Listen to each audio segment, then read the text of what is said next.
장례식을 시작하는 동안만이라 이곳 서울에서 굶어 죽었습니다.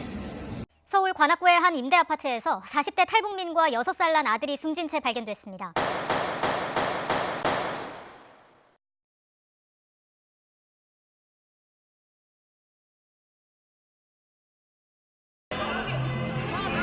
저는 15년 됐고 한국에 와서 뮤지컬도 하고 뭐 음악 활동도 하고 방송인으로도 활동을 하고 대학생 정치 외교 공부하고 있습니다.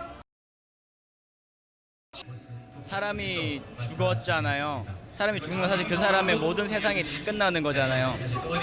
근데 한성욱 씨 같은 경우에는 북한에서 그 체제를 피해서 자유 대한민국이라고 해서 찾아왔는데 와서 다른 이유로 죽은 것도 아니고 굶어서 죽었잖아요. 엄청난 비극이라고 볼 수가 있는 거고 이 죽음의 근본 원인을 봐야 돼요. 개인적인 생각입니다만은 정권에서는 대북 제재에 동참을 해야 돼요. 김정은 정권이 대북 제재를 통해서 피해를 입고 있고 북한에 있는 주민들은 이득을 보고 있어요. 데일리 NK라는 북한 전문 매체를 보게 되면 대북 제재가 강화되면서 북한 내부에서 생산되던 석탄이 이제 외부로 수출이 안 되니까 내수 시장에 돌기 시작한 거예요. 그러면 주민들은 오히려 더 싼 가격에 석탄을 소비할 수가 있는 거예요.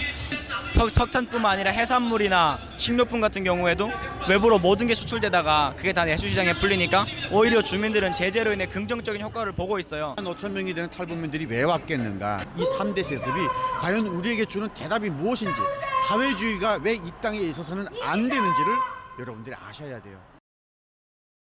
탈북민들도 탈북해서 대한민국에 들어오면은 대한민국 국적을 받은 똑같은 여러분과 똑같은 대한민국 국민이에요. 그런데 우리 탈북민들은 다문화 가정으로 취급되고 있어요. 대한민국 국민이 아닌 거예요. 그러니까 우리가 살아가면서 가장 힘든 것, 외롭다고 느끼지 않게 여러분들 같이 했으면 좋겠어요. 사실 쉽습니다.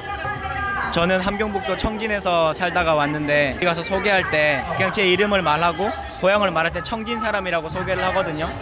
그러면 청진이 어디지? 중국인가? 이렇게 생각을 하세요. 함경북도 청진이라고 말을 해요. 아 혹시 북한? 그럼 네 이렇게 말하거든요.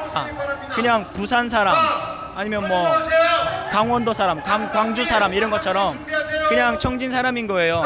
그 살다가 서울로 이사 오는 과정이 조금 힘들었을 뿐이지 탈북민들이 와서 어려운 사람만 있는 게 아니라 실제로 적응을 잘해서 잘 사는 사람들도 많고 똑같아요. 원래 대한민국에 살던 사람들이랑. 그러면 이 사람들을 바라볼 때 그냥 우리나라 다른 도에 있던 사람이구나. 이 시선이 기반이 돼 있으면